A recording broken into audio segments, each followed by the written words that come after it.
Sorry, go ahead. It's hard because for people like that, because it's like if you don't break completely, it sooner or later you gonna go back to it, Yes. because there is a covenant that is open. You have to like again, when I go back to being a Christian, you can accept Christ, you can commune with Christ, but you still have a rent that's calling for you to pay. And a lot of time happens that a person comes in church and they do have good intentions, but they don't know how hard the spiritual warfare is going to be. Yeah. And sometimes they're not strong enough, or they don't get the support enough. And because people sometimes they don't even know, they grew up in the same environment, they don't know how strong that is. They don't know. Yeah. And so it's hard for them to break. And I'm gonna go back to my friends just to kind of Wait, can I just add one thing to that? Sorry. yeah. It's hard to break because your inner voice and the evil inner voice, like the entities or bad spirits, same voice, sounds the same. Sounds the same. You have to use the Bible Yes. to identify the difference. Mm-hmm. Yeah, you know, like how you said, cut your throat. Yeah. That wasn't you. That was That wasn't you. Trust me, I've had thoughts of I got pushed pretty far, and that was not me. I look back and go, exactly. yeah. But if you don't know, you go, oh. And at one point it gets confusing. You don't know who's talking to you. You don't know if it's really God's voice or it's your mind. Because the one thing is you start questioning your sanity.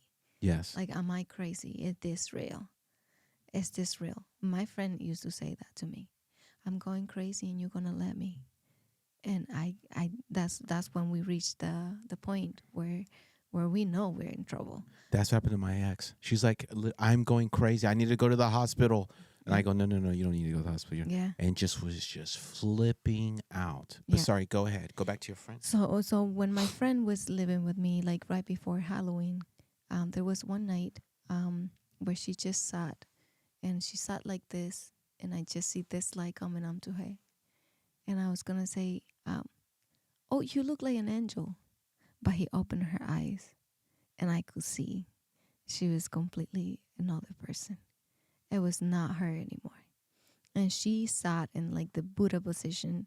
And when she was sitting there, she wasn't even moving. I could hear her bones like cracking inside of her.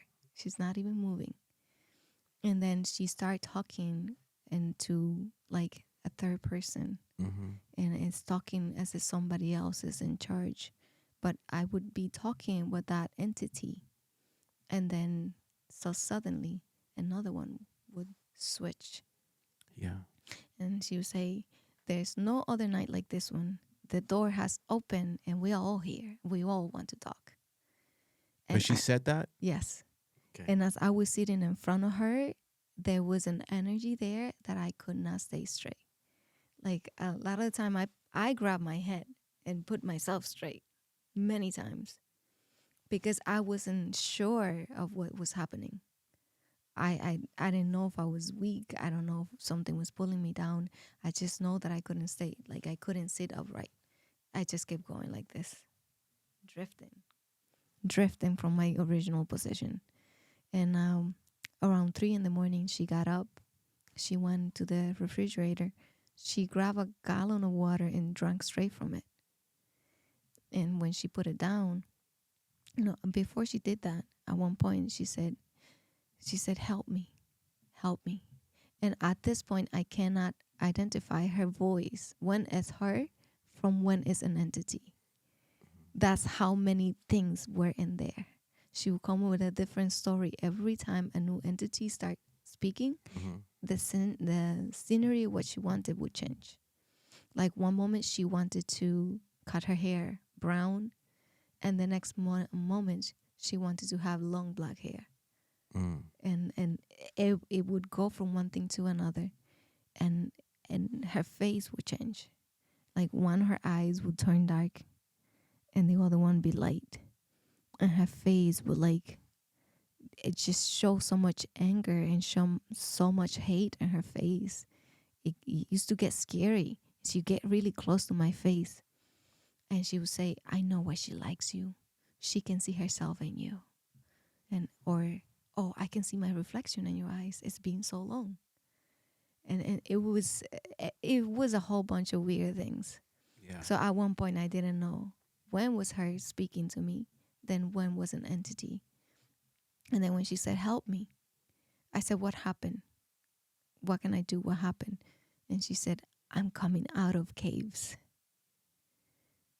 And after that, when she was able to put herself together and, like, the entity left her for the night or about to, she got up, she went to her refrigerator, she grabbed a gallon of water and she shoveled it down. She don't drink water like that. She drink whatever she drink, she takes sips. Mm-hmm. So I thought that was kind of weird. And then she put the gallon of water down and I drank from it. And she looked at me and she said, you drinking my water. Like, when have you ever reserved anything from me? And I said, yeah. And then she just stared at me. And she said, I can't hurt you. They won't let me. And then she opened the door and said, go. That's at 3:00 in the morning. Then she sits in the couch. And she would say things and they would come to pass just how she said it. Mm-hmm. So when people said, the devil does not know the future, the devil does not know your future, what God has in store for you, he does not know. But he knows of things that are going to happen. He cannot read your mind, but he can control it if you allow it. And that's why it's very difficult to know when is God speaking to you, then when is another voice. Because if you don't have that strong connection with God, if you haven't walked with God, anything can sound like it's something new. You don't Yeah. really know it. And if you trust it too much, then you do things that definitely do not come from God. So that's why the Bible says, test the spirit. Test the spirit. You have to know. And so going back to my friend when I was at work and she pointed out to me, like, when my friend moved out, she went to church and I'm sorry, I'm mixing everything here. But when my friend that used to live with me, she moved out of the house and she started going to church for real. Her battle was hard. When people were trying to pray for her, she was trying to cut her wrist. And that was in the church. Like, they have in the middle, she's the people are praying for her and she's trying to slice her veins. Mm-hmm. And she got like all bruised up from trying. And her process was very difficult and strong. That's when we went separate ways. She concentrated on herself. I was still like, I don't know. I guess I had a different perspective of God. Like, I knew more than she did. Yeah. And I didn't think all the things that she was going through was necessary. That was in my vision. Mm-hmm. Because I grew up again in the same environment, and she's okay now. I'm okay now. Like, like, I've been with having dreams and all of these things and seeing stuff, not being able to prevent it from happening. So at this point, I think everything is just good. I I I get baptized a couple of years after that. I become a Christian. And then I start this work with my friend. She called me Moy. And she said, Moy, why is it that other people are taking what belongs to you? And so when we start praying, I start seeing, things spiritually around me. Yeah. So I got my fight.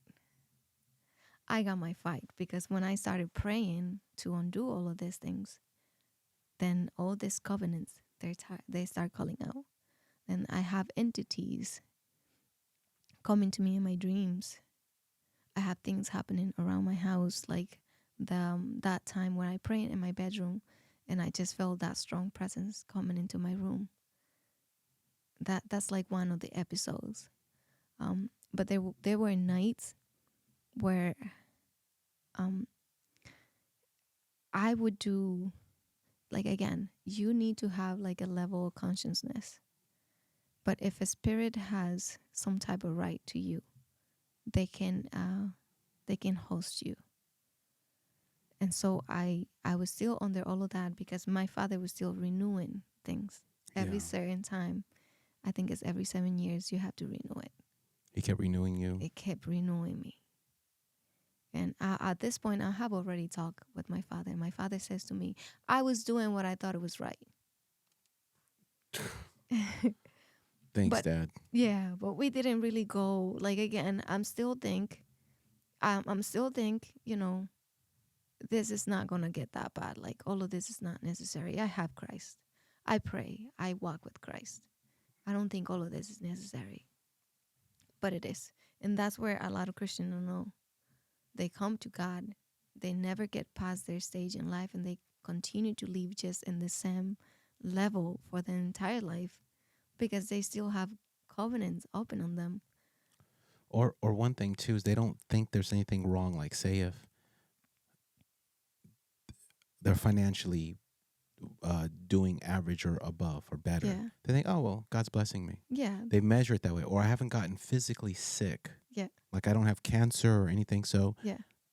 there's nothing there. But there's Yeah. still, like, if you've been a Christian longer than, let's say, I'm gonna be gracious with this. Let's say 5 years. Mm-hmm.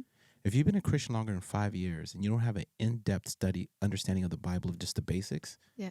you're exactly where the enemy wants you. Exactly. Yeah, because there's no excuse at that point. No. If you're just going, oh, and Jesus is great. Remember he healed the blind guy, and he just knows all these basic things, and you're just not growing. But you've never had any serious challenges to your faith. Yeah. You haven't grown the Spirit. Yeah. You haven't grown the Spirit. And the things of God are discerned by the Spirit. Yes. And so we do not battle against flesh and blood. And that's what people sometimes they don't understand. They're like, oh, the name of Jesus is greater. It is greater. But you have to go in depth. You have to grow closer every day. You have to understand everything that exists came from the non-visible. Yes. And the Bible says that the Lord is he reigns above everything, visible and invisible. Yes. And it's in the Bible. And we don't see the invisible world. But the invisible world is a lot more real and stronger and bigger than our eyes can see. Yes. Oh, absolutely. Absolutely. And I think that someone like me, I have to be crushed by God. Not crushed by God. That's not the right thing. God hasn't let me get crushed, Mm-hmm. Because not only am I hard-headed, but I'm assertive. So if I want to sin or do a crime, I'll do it. And I'll do it all the way, like completely. I give myself over to it. And I going through the episode where I called the darkness, when I had to go to the refining and the fire. Mm-hmm. Horrible, worst time of my life, right? But it's the best thing that has ever happened to me. Yeah. Because I needed that. I would have never broken away from the sins that I have. Mm-hmm. For me, it was very hard to one of the main things I have is just lust. Mm-hmm. Lust. I just like women. A lot of guys go to church and they act like they, I'm God's with me, and they act like they don't. Mm-hmm. No, I'm on level 10. And here's the crazy part is that I've noticed this is that for me, I believe that God's given me, your spiritual gifts, Mm-hmm. correct? It's crazy, on a side note, it's crazy how people believe in spiritual gifts, Mm-hmm. but they don't believe in spiritual curses, right? They don't believe in the Exactly. opposite. There's both. There Yeah. are both. It's like I believe in something, but it's conditional. It's just limited to this. Or I only believe in the good part. Yeah. The good exactly. part. I believe in life, not death. Yeah. But spiritual gifts, and God has given me the gift of I'd say evangelism and discernment. Mm-hmm. Do you understand what I mean by evangelism? Like I could talk to people. Mm-hmm. I've always been able to do it, even since I was a kid. And I've talked my way into weird situations. Like I was 15 years old. I think I told you before off camera. Like I was 15 years old and had a 27-year-old girlfriend. Mm-hmm. And she wasn't like a dummy. She was a registered nurse working at a hospital. And I remember my sister was like, You're talking to her? Or, it was an issue. Obviously, it was an issue.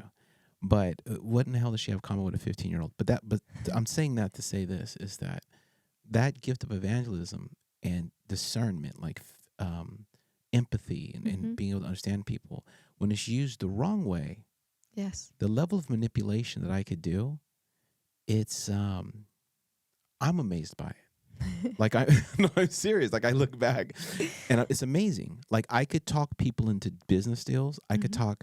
I would use it for women for my own self game. I could talk women into things that other people. How do you do that? Or how did you end up talking to her? It's that same gift, but the enemy uses it. Yeah.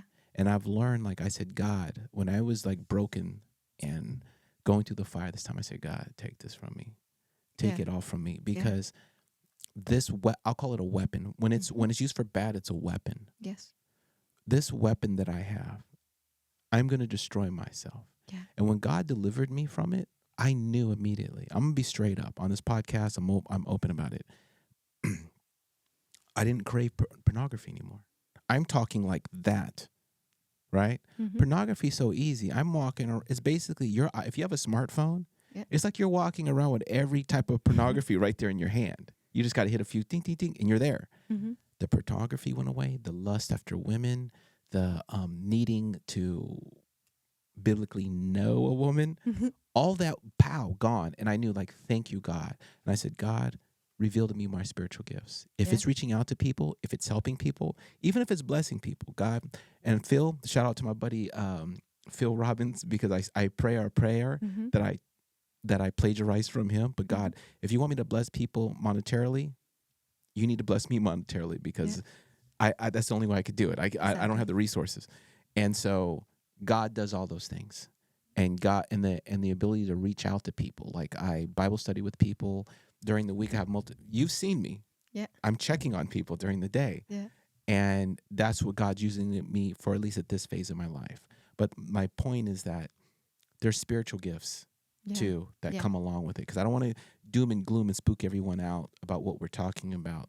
There's a one, you can be delivered from all these things, which we're going to get into how you got delivered completely. Yeah. But you can be delivered from these things, and also everyone has a gift.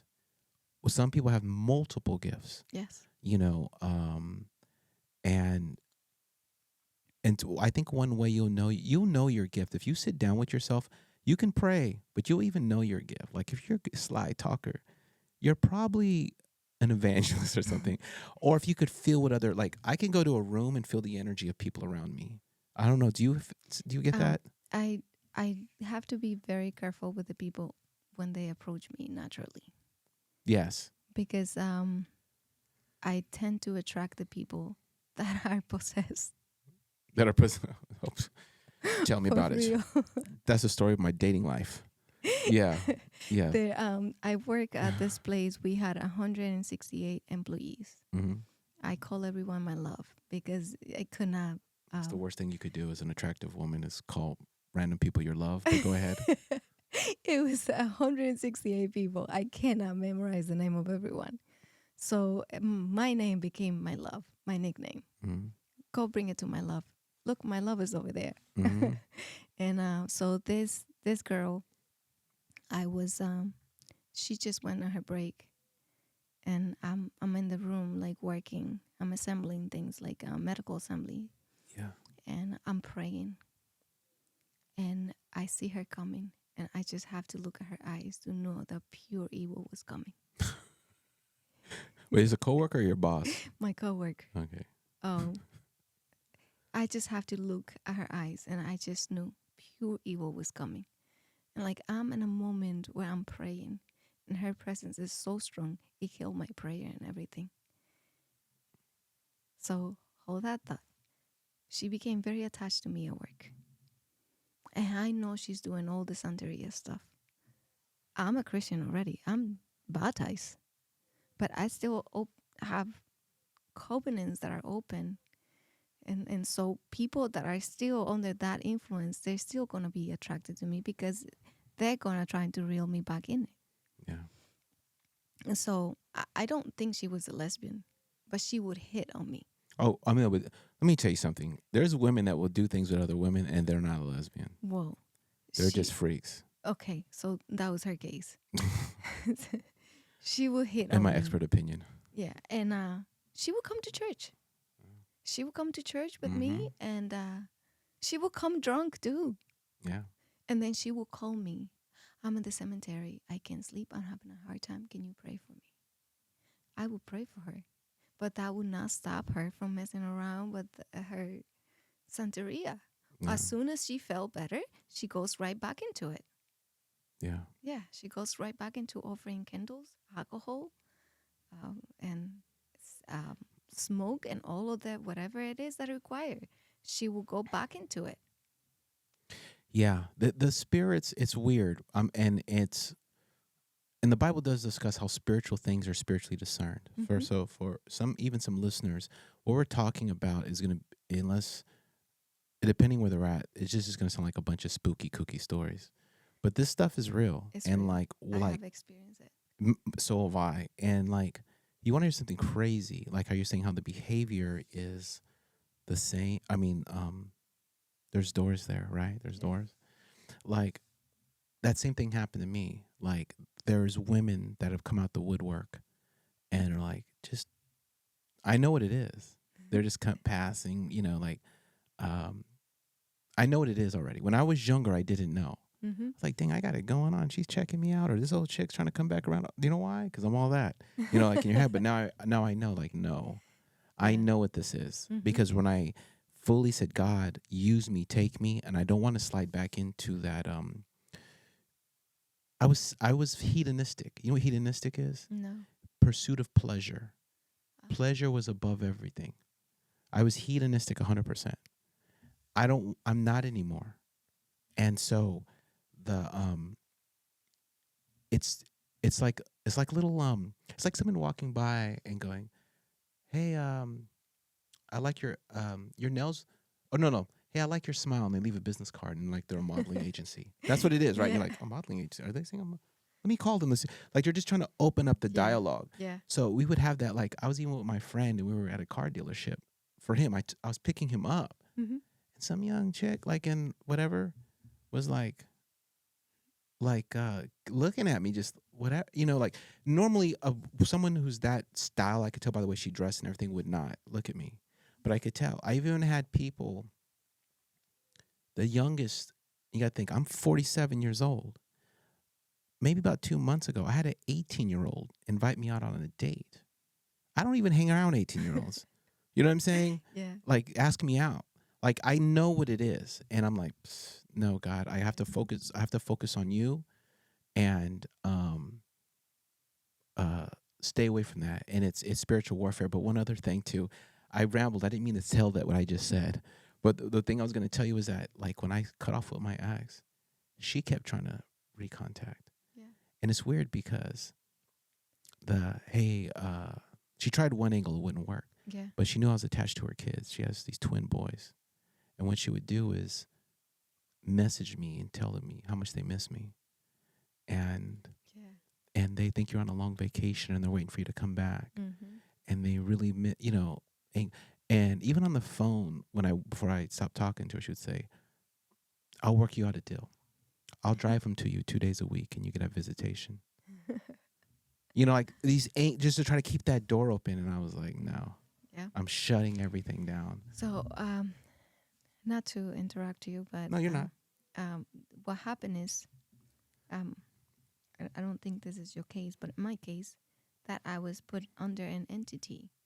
What that does too is that they prevent you from being in a good, healthy relationship, because everything is about destruction. If you're stable, if you're steady, if you are in a sane mind, you are hard to control, even spiritually, because remember, God gave you free will. So in order for them to cause chaos and destruction, they have to bring the same kind of spirit that they bound you to. They have to bring something that it just cause chaos, so you don't free yourself from that. Yeah. And in my case, it has been like that too. When I started breaking free from this, when I started confronting my father about this is how it went, I started having dreams, and I started having an entity that would come and sleep with me. And Mm-hmm. I woke up during that, and I couldn't prevent it or stop it. And um, I will get up and pray, but it wasn't enough. Have you heard of an incubus or Yes, succubus? You know what yes. those are? Okay. So, um, one of those. Well, let me real quick. There's explain for listeners. There's a popular rock group called Incubus. Have you heard of that? No. Yeah, in the 90s. That's a demon, an Mhm. incubus and a succubus. One is a female and one's a male. And what they do is you have to invite a spirit in. Their approach is sex. Yes. So a incubus, I think a succubus is a woman, female, right? Yeah. Yeah. So what you'll do is you'll have like sexual fantasies, Mhm. and you embrace that feeling of, it might cause you to masturbate or it might cause you to do different things. You're inviting it in, but it's a very sneaky kind of route because you think it's you. You think it's like, oh man, my Yeah. sex drive came back. I'm vigorous. And it's not. It's the embracing of that entity. And sometimes they'll give you sexual fantasies, even wet dreams, or even sexual Dream. physical experiences. So mine came with a dream.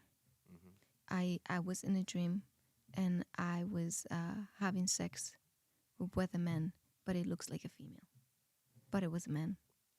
Come, And in the dream, I was I almost just said a joke, but sorry, go ahead. I almost said a joke. in It's the not. dream, I was just analyzing how it looks like a female, but it was a man, and I just let the sex happen Yeah. in the dream, and from there on, see, I didn't stop it right there. That's it. I invited. Yeah. So I would wake up with the action happening, Yeah. and I would pray, but it wouldn't do anything. So there was one night when I woke up because that's what was happening. I get up, I go to the bathroom. When I came back, I see a shadow move in my room.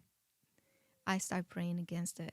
I start praying, and I'm having sleepless night. Yeah. Like with everything that's going on, I have a sleepless night, nightmares. Um, uh, Walking in other spiritual realms when I go to sleep. But it's like my mind is still conscious.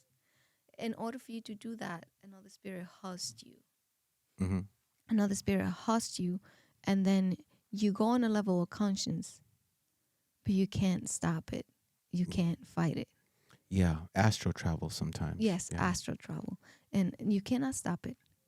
And whatever happens there, you will see it in real life. Yeah. And the next day, that is just happening. You can't stop it. You can't fight it. And I was going through that. So my sleep was very disturbed. And then on top of that, the sex happening.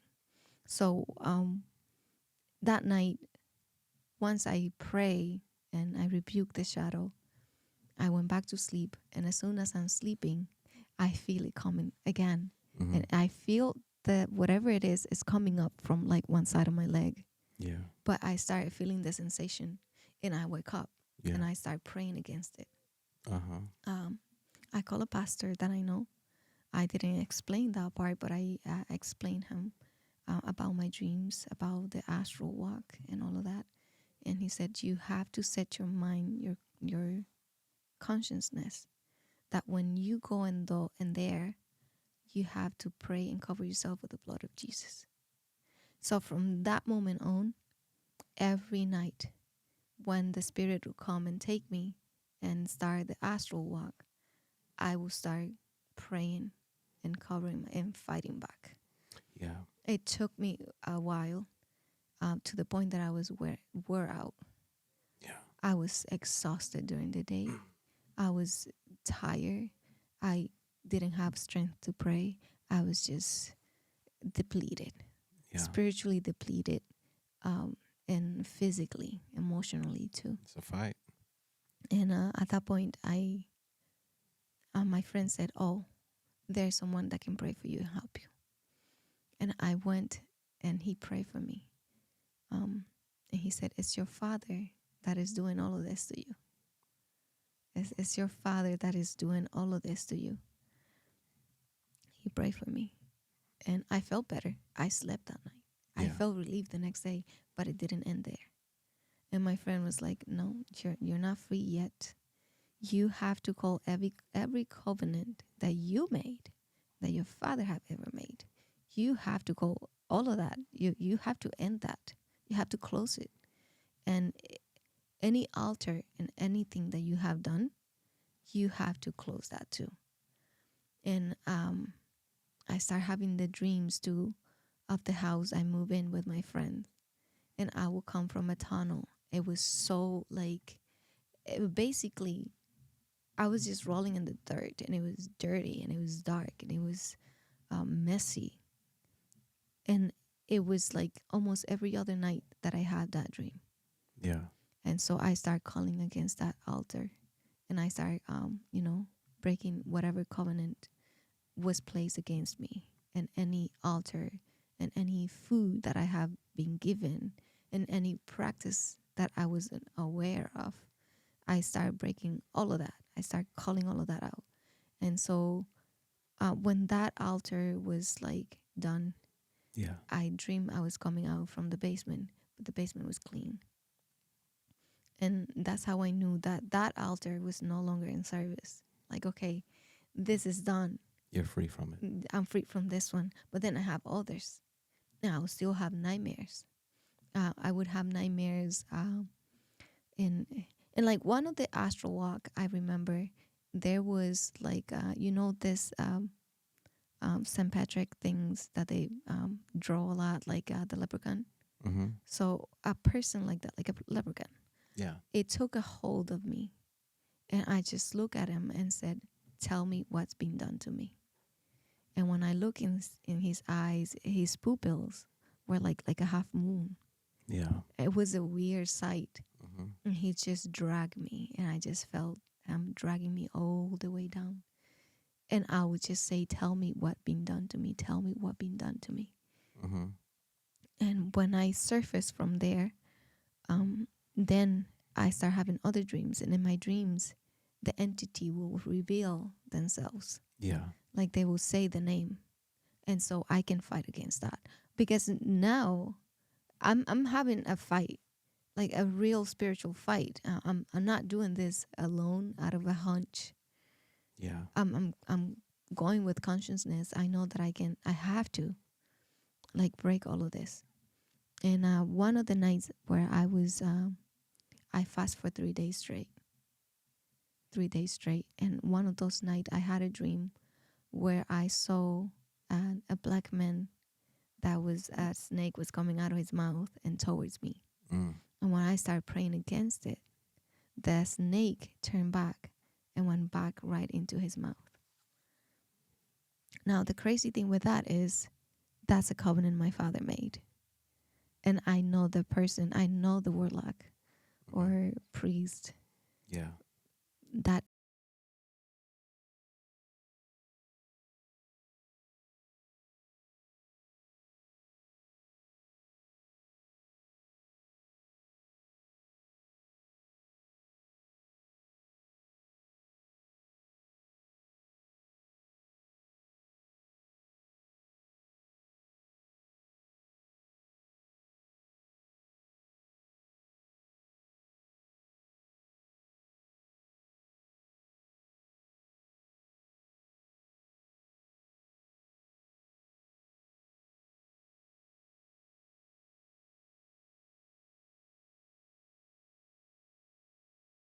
months. Jeez.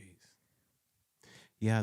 So you did 3 days of fasting. Was it fasting and prayer, or just fasting? Fasting and praying And reading the Bible. and reading the Bible. You just had to break free. Yeah, That's I how just you have to- eventually broke free That's from it how all. yes, that's how I broke free from it all. But it was Good. a very intense fight. And from there on, then I started, healing recovery. Good. Good. Yes. That's good. So I would say that those doors aren't open.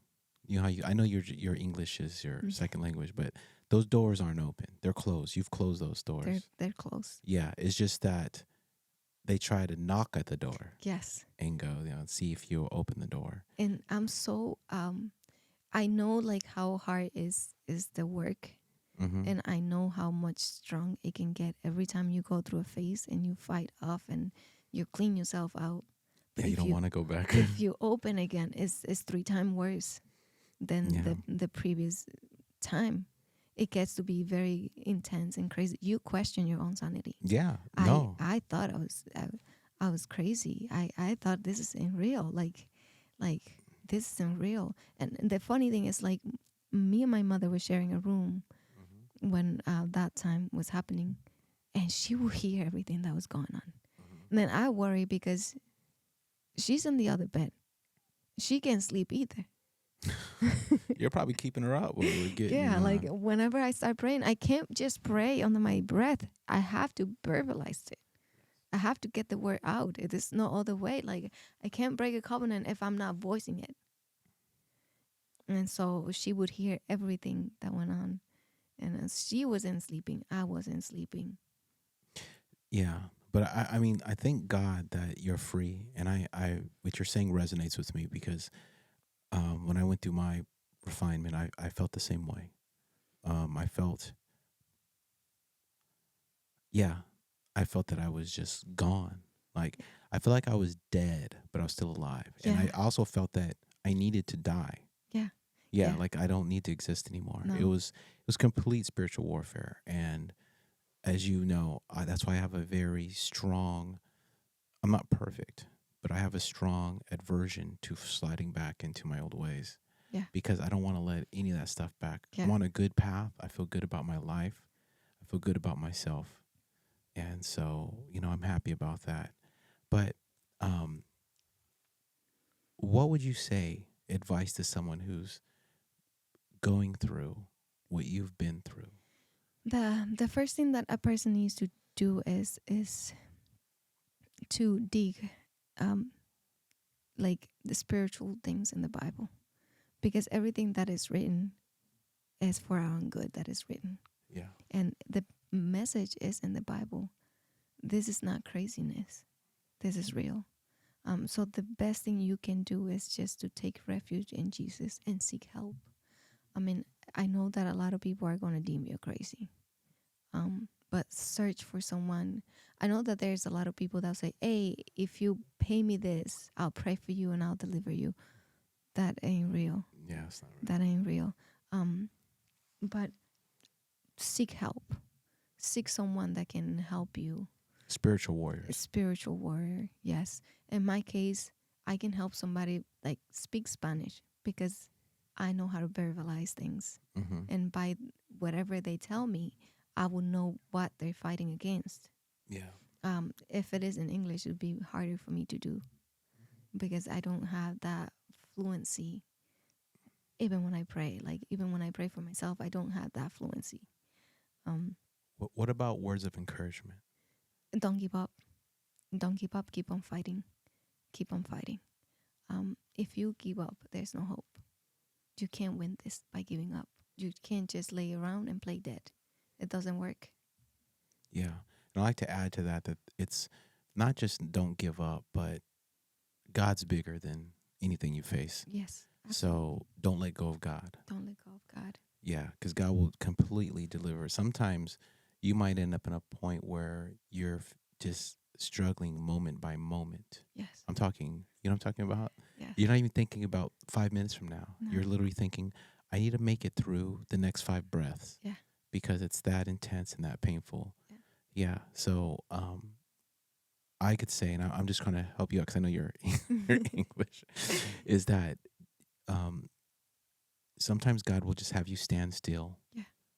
And just focus on Him. Like Yeah. you don't even have to say eloquent prayer because, like when I backslid away for years and I came back, I was used to praying these flowery, beautiful prayers. I was literally praying, Jesus, help me. Yes, me too. That's all I said. Me too. Oh, were you? I could not verbalize anything else. I could not say anything else. It hurt to be on my knees. I couldn't. Yeah. I couldn't physically. I couldn't stay on my knees. I just said, Lord, help me. I don't have words to say. I don't know what to say. I don't know where I'm at. Just help me. Yeah. Just help me. Yes. And I'd like to say one other thing. I've been there, and yeah. So if you're in that position, just know, like, take it from Cenia and I that you will come out of it. You will be okay. If you need prayer, hit me up on social media, and I'll pray for you. My Instagram is Kenny Tenny and the number 2. So Kenny Tenny, the number 2. on IG, and I think you'll find me anywhere. Just Google Kenny Tenney. There's a picture of me with a cat with no shirt on. That's a long story, but but yeah, there is a way out. There is hope, and this stuff is real. Yes. And don't make the mistake that I made where I dragged it out for so long into my adult life. Like I thought, well, hey, this isn't bad. I'm getting what I want, the pleasures in life or whatever the sins that I desire, because it always comes back. There's no free rides. There's no free lunch. It's even in the laws of physics, where for every action there's an equal and opposite reaction that happens in the spiritual world. You just can't take and keep running. Even if you don't want to think about it, it's going to force you to think about it because you're making deposits in the wrong bank account. Yes. So then you're going to deplete the other one, the good bank account where you want to make deposits to. So I would say to add to what you were saying is that one, spiritual warfare is real. The Bible discusses it. United States, we kind of overlook it. We look at mental illness or they're going through a lot. Yeah. It's 100% real. Like, in the DR, if you ever go visit the DR, go visit Haiti. Yes. You'll see spiritual warfare right in your face. Mm-hmm. Like it's not going to be like this. It's not going to be a theory, a theological concept. It's going to be real, and you're going to see real rich doctors and real people possessed. Or even in the Philippines, where my family's from, there's a lot of that stuff, especially like Santeria, that hybrid of voodoo and Catholicism. Yeah. There's a lot of voodoo doctors there and witch doctors, and people pay for stuff. Mm-hmm. There's actually a podcast episode that I had recorded twice, believe it or not, that I couldn't put on. The woman had broke up with her ex, and does Santeria, and his mother's a Santeria. Are there witches? Santeria? They're witches. Okay, They're witches. There's a Santeria witch. The witch put a curse on her. And then when he broke up with her, he put a curse on her and put all this crap under her bed, like the Santeria stuff. And this is sad, but there's no but to it. This is pretty sad, but she was breaking free. And I was Bible studying with her, and we prayed, and she accepted Jesus and was trying to get out of it. She knew it was weighing. It was jacking her up mentally. And he had moved on. In another relationship, moved on, but he let her know there's a curse on you. My mother's put a curse on you. And she was a mess. But hold on. There's a mess. He calls her back. The day I'm supposed to air the episode, he calls her, and she lies to me and goes, "Oh, can you hold off on that episode? Let's film it again. There's other things I want to say. I might have said some things that are harsh on him." I go, he's with someone else. He literally left you for another, whatever. He sucked her in off of one phone call, and she's right back in. Blocked me on all social media, and I'm not going to air her episode, but she went into the Voodoo and Santeria things he did to her. Like, he literally took, like, his mother sacrificed an animal to get her, and then some other stuff, and she sucked right back into it. And he got her taking psychedelics and all that other crap that's kind of like a back door open to the spiritual world. So that stuff's real, and it's sad that I could not air the episode. Actually, I filmed it once, and she goes, "No, I want to go into more depth." So we filmed it again with more depth about all this witchcraft and voodoo, and she's someone who's come out of it and accepted Jesus, and now she's gone. I didn't even air the episode. What I was going to add to that is, depending, like, for example, my father, he have to keep renewing. But I'm a Christian. He better get out of that, dude. There's a Bible verse that says, "No one curse what God has blessed." Word up. And that is real, but you have to break everything. You have to be walking with God. In order for you to not be cursed, you have to be walking righteous with God. 100%. If you're not walking righteous with God, who take care of you? And to add to that, we'll wrap it up with this, is that God takes care of his own. Yes. You are protected. Mm-hmm. So if you leave, you don't have to be scared. You don't have to be scared of being sucked back. I have a friend of mine named Jason Salyers. Mm-hmm. He's on my Facebook and on my social media. Pastor Jason Salyers. Pastor over 20-something years. We both went to seminary at the same time. Obviously, I dropped out and went into hedonism, and he followed the Lord. But I'm back, of course. But there was a time where we went and he and I went to go visit a kid that... This is back in the 90s. We were brand new seminarians. You know what seminary is? Yeah. People were he was going to be a pastor which he is, and I was going for evangelism, and I was working as a Bible worker, sometimes working as an evangelist. And there was a mother there whose son got into Satanism, straight up, unfiltered Satanism, right? Oh. He started out with just dabbling with witchcraft, but then went straight Satanism. And so she asked the pastor of the church we're going to, because we're at seminary, but we still come home in the summertime to our home church, right? The head pastor was like, "No way." He didn't want to deal with this. He didn't want the smoke. His wife told him, "Don't mess with that stuff." Yeah. So me and Jason were like, "Psh, bring it. You know, we're like, let's do this. And so we had a meeting with the kid at the school, and he had accepted Jesus already, or I think he might have accepted Jesus at that meeting. And we're talking to him, and his mom's there, school counselor, the whole nine. They got us there as these up and coming pastors. And Jason, I had to give you a shout out, dude, on this story. It's so, because Jason actually dealt more with this. He continued down this path. Remember, I told you about my friend that dealt with this stuff. This is our intro into it. And Jason, we were there. I don't know if he was there with the meeting with he had to have been.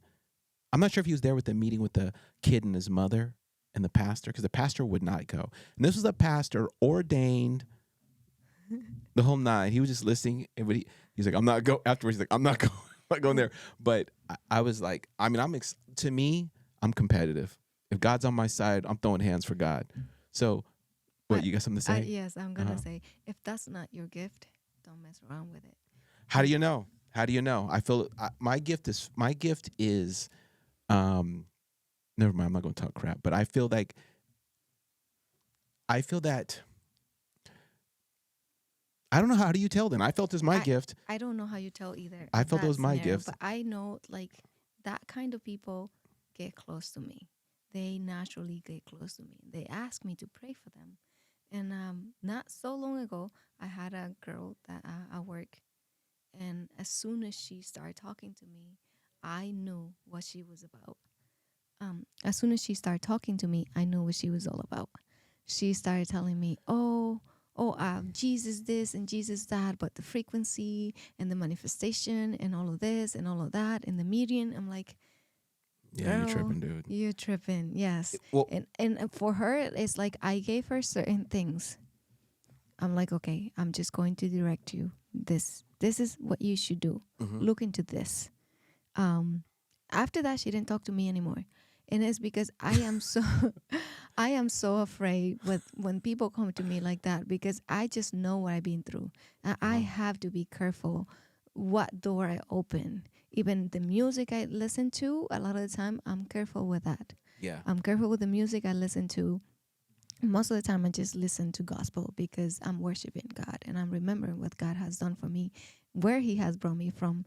And but the music, and even where I kneel to pray, I'm careful what I'm kneeling in front of. Like, my worship can be just given or going to just other thing that is not God.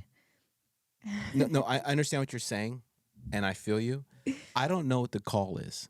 Maybe I'm called to that, maybe I'm not. But God knows that I'm crazy enough, I'll face it. So let the chips fall where they may. You know what I'm saying? So maybe that's the sign. I don't know. I don't have a fear of it. No, I have a fear of it when I'm not right with God. Yes. But now, absolutely, I have no fear. I have no fear of it. You know, like my friend who just got sucked back into voodoo.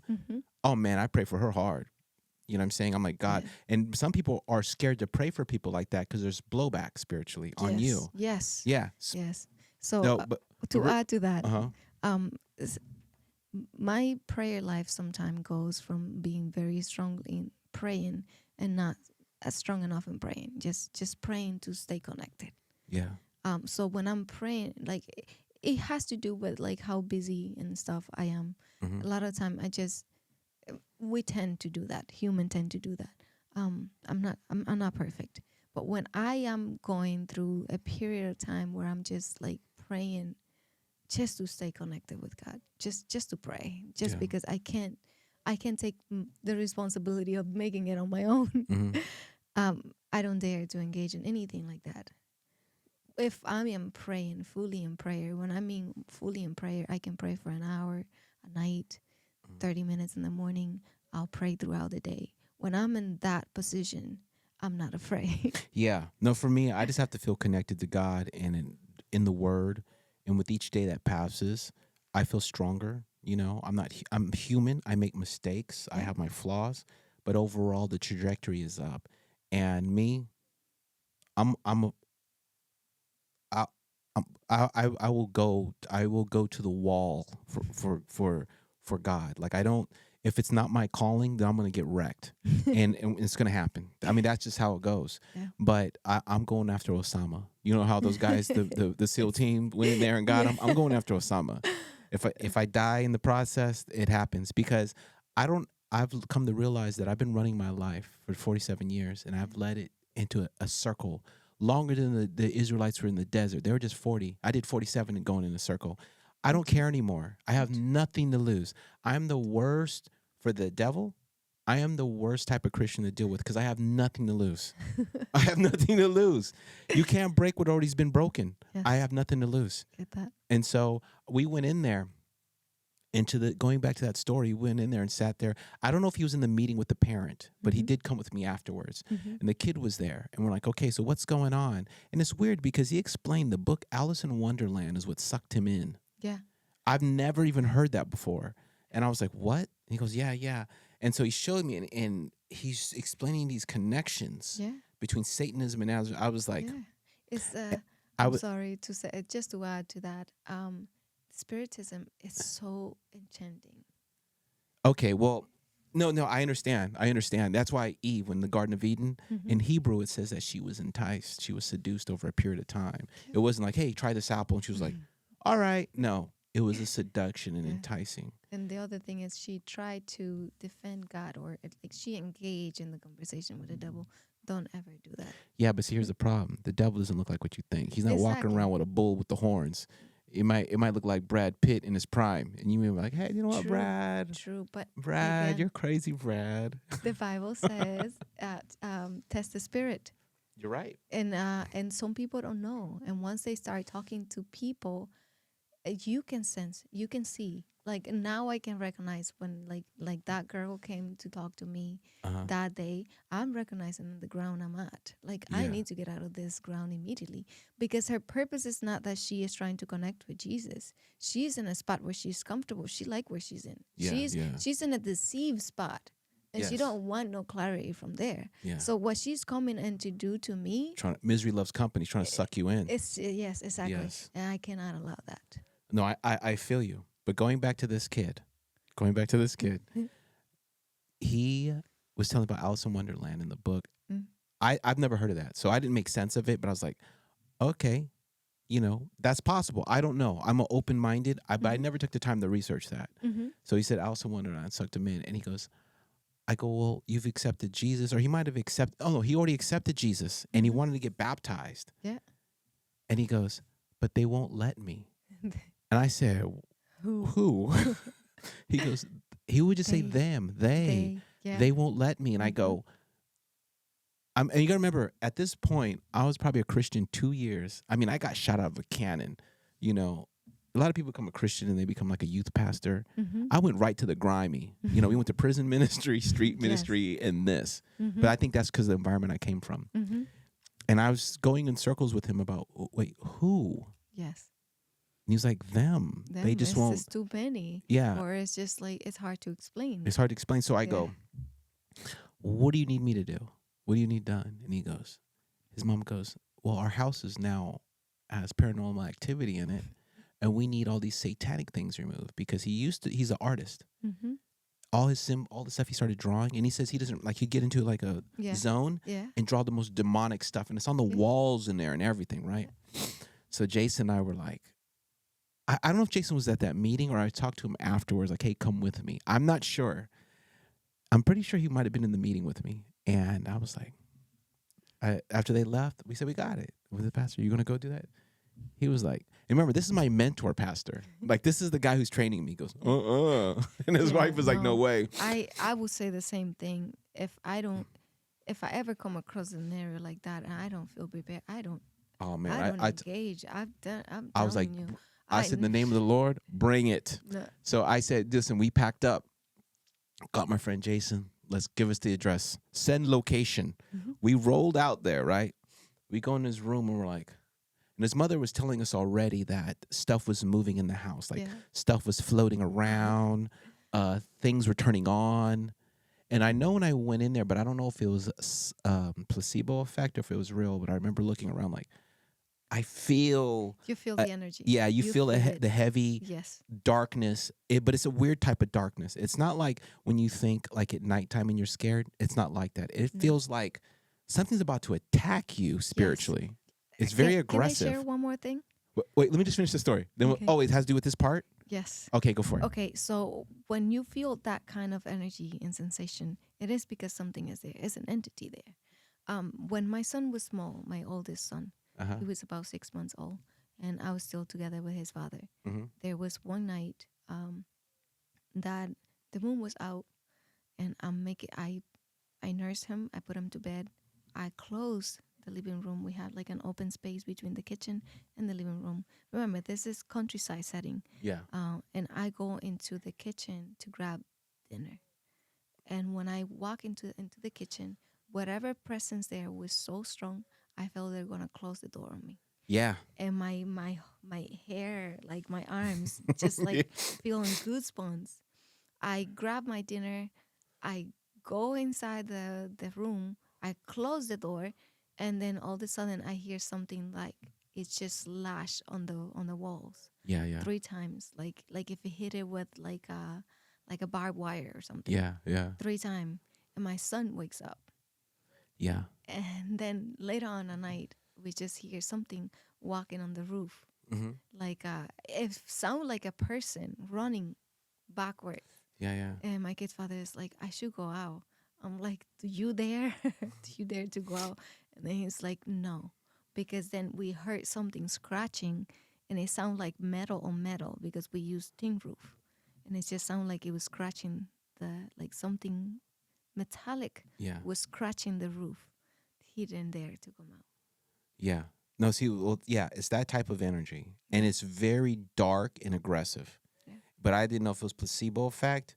But either way, I was going in. Mm-hmm. So he and I went in there, and we could see the artwork in the room and stuff. Yeah. And his mother, I was like, because there's something that could happen to your mind where people mentally prep you, and then you'll start feeling that way. Yeah. So I was like, I don't care. This stuff's coming out, so we're doing that, right? I didn't know if stuff was moving in my peripheral vision, so I didn't pay attention. So I don't want to exaggerate. I had a feeling things were, but I don't know. So we just loaded everything up. We prayed and everything, cleaned out the house of any kind of demonic stuff, like symbolism, relics, all that stuff, took it out, threw it in the trash. Yeah. I go home that night. I didn't go home. I went to my father-in-law's house. And I went to my father-in-law's house, and he has a 2-story house, and it's roomy, like it's built in a way where it just seems bigger than it actually is. It seems huge, but it's just 2-story house. And he has one of those doorbells. And I'm at his house a lot, just so you know, because his house is by the church I was working out of. So I would go to his house, I don't know, sometimes there 5 days a week for months.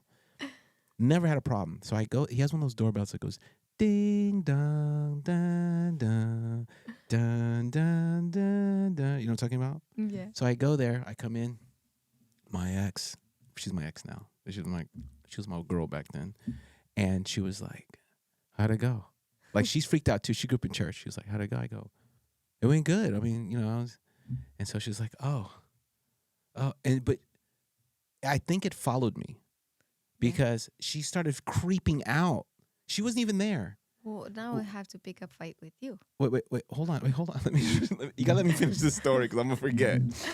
So I think it followed. You gotta remember, I have no background in this. I just went in there armed with my faith. That's it. So I went in there and we walked around. I mean, not walked around. We went upstairs and I was brushing my teeth and she just kept standing close to me. Like she was like looking, this is how she grew up in. She's like flipping out. And so I go, are you all right? And she goes, yeah. She goes, oh, you're not nervous? I go, for what? But I had the attitude like, nothing's bigger than God. Nothing's bigger than God. Correct. What's the worst that could happen? So I lay in bed, man. And just like go to sleep like a baby, right? Now here, and she's like holding on to me, shaking. And I hear the doorbell, like at 1 and 2 in the morning. Yeah. Ding dong, ding. And I was like, "Is that your doorbell?" And she goes, "Is it broken?" I go, then it's like, dung, ding, dong. It's like playing weird music. Yeah. And I go, "Oh, well, let me go downstairs and look." She's like, "No, no, no." And she's holding onto my arm and starts, remember, at this time, I didn't grow up in church. So I don't even know the little, those little kids songs? Yeah. I don't know them.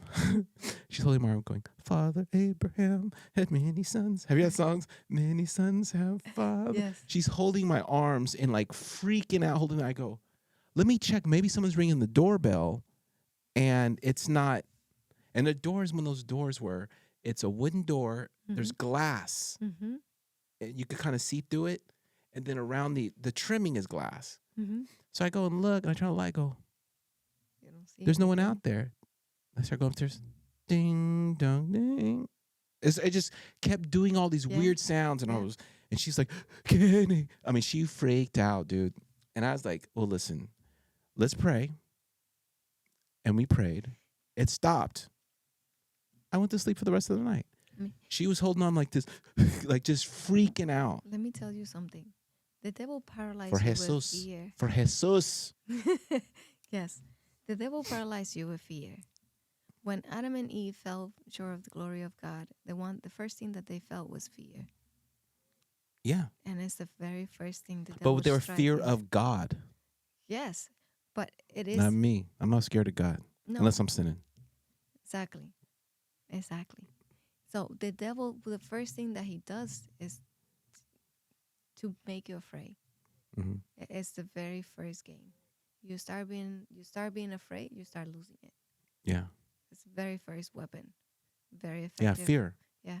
I didn't get that fear because I genuinely believe in God. Mm-hmm. Not to try to brag, but I really believe in him. Like, not like believe because of peer pressure or I grew up that way. Because I didn't grow up that way. Yeah. I really believe, and I've seen transformations. I've seen transformations in myself. Even though back then I wasn't healed of all my traumas and stuff, I believe in God. And I think God knew that. And God knows that I respect him enough that if I'm going to sin, which I did after walking away from ministry, I couldn't be the guy up in the pulpit being a hypocrite or a Bible work. Yeah. Now, I'm going back to that. And it's faith. Yeah. And I believe, this is what I believe. I believe that the devil can't do anything to you when you're in God's hands. You're like David said, King David. You're hidden under the feathers of the Most High. And I didn't even know those concepts back then. I just felt like if this spiritually destroys me for Jesus, I'll do it. Yeah. One time I went to go speak at a prison and the artist didn't show up. Something happened. The music artist for evangelism series. They said, "We need a singer."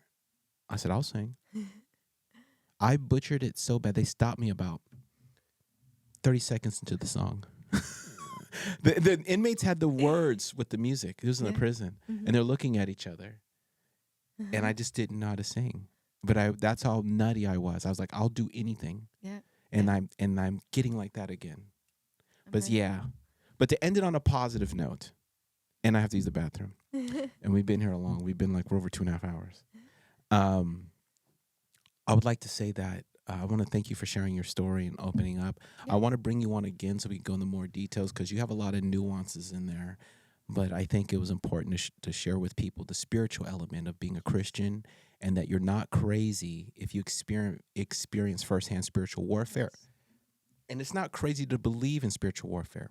It's not. There's probably people listening to this podcast right now and rolling their eyes. Oh, my God, you just believe in Jesus and just... No, this is real. God is real. The devil is real. But the devil has no power over God or is protected. But if you want to know if the devil is real, go look at what's going on in Palestine and Israel. Go look what's happening in almost every country in Africa. Or you could just I could go down to Skid Row right now in L.A. And that's what happens when the devil it's real. Yeah. And people who are broken like that, spiritual warfare, they don't have to be a Christian. They know they're being spiritually attacked and they don't understand from who. but they know that something spiritually destroying them when you Yeah. talk to them. Yeah. So it is absolutely real. And but I want to thank you for coming on Yeah, absolutely. and sharing your faith. Coming out here, literally flew here from the Dominican Republic. She lives in New Hampshire, but she was in the DR with her family, and living it up. And I said, hey, yo, man, I know. Can you take a time out of your busy schedule and stop in Cali? And she's never been here before, so, and I hope you like it here. It's been a wonderful experience. Cool. But thank you for coming out, and thank you for your time. And Thank you for inviting me. yeah, no problem. All right. Thank you. Thank you.